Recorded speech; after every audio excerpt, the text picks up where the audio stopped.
Hey there YouTube, this is just another video about breeding crickets. The first thing you should know about breeding crickets is the difference between males and females. Here I have a male and a female.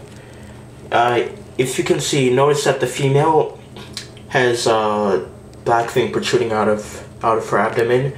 I think it's called an ovipositor, and only the female has it. The male does not have it. So, when you continue breeding, you'll notice a difference. She uses it to lay eggs, and the male simply doesn't have one. For the breeding setup, I use, I bought this from Staples. I think it's a plastic drawer shelf. It's pretty inexpensive. This has 3 shelves. You can use one for substrate and the rest for crickets. And by substrate, I mean the things that they lay eggs in. You can use dirt. I use garden soil, and it works really well. What you want to do first is have the adult males and females in one without the substrate. Have them mate, and the females may get pregnant after a couple of days or so. So maybe after 3 or 4 days, you take the females out and put them in a shelf with the substrate. Then the females will lay the eggs.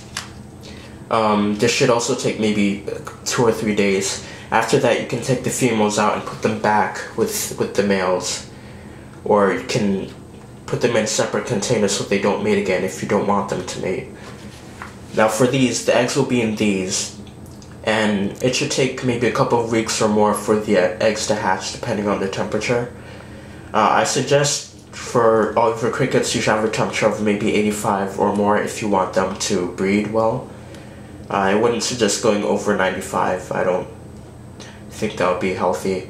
Some of these hatch, you can take them out and put them into the middle one, or you can wait till they grow larger and then you can take them out and either put them here or put them with the adults.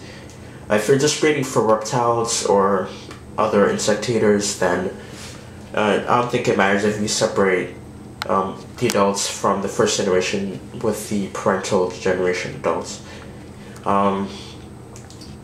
For food, what I use is crushed up dog food. I think crushed up is better because it's easier for them to chew. You see, I've ground it up into a fine kind of powder substance. For water, you can just use balled up paper towel. I moisten it with water. It's pretty expensive compared to water crystals, which can be pretty exorbitant. You know, you can replace it every day. I keep the same one maybe for a week or so. You know, if you keep it for a while, it might get too dirty and your insects might end up getting poisoned by bacteria. So, you know, change it pretty constantly if you can. What else is there? I think that you should choose crickets over other things like roaches because I think they breed much faster, and they're more prolific. They lay a lot more eggs than roaches do. I have roaches now, and they don't lay as much eggs as the crickets. In fact, a few of them have reached adulthood, but none of them have really mated. Also for food, you want to mix in maybe fruits and vegetables. Crickets might get bored with just eating dog food, so mixing a variety is pretty good idea. Also for your setup, you probably want to use egg cartons. Like here, like just egg cartons like these. Make sure they're wooden or cardboard, more specifically. Crickets like to hide in these. They like to mate in these, so they're the best. Maybe 2 or 3 per shelf is okay, and it really works out well. And I think that's it for now. If you have any questions, just comment.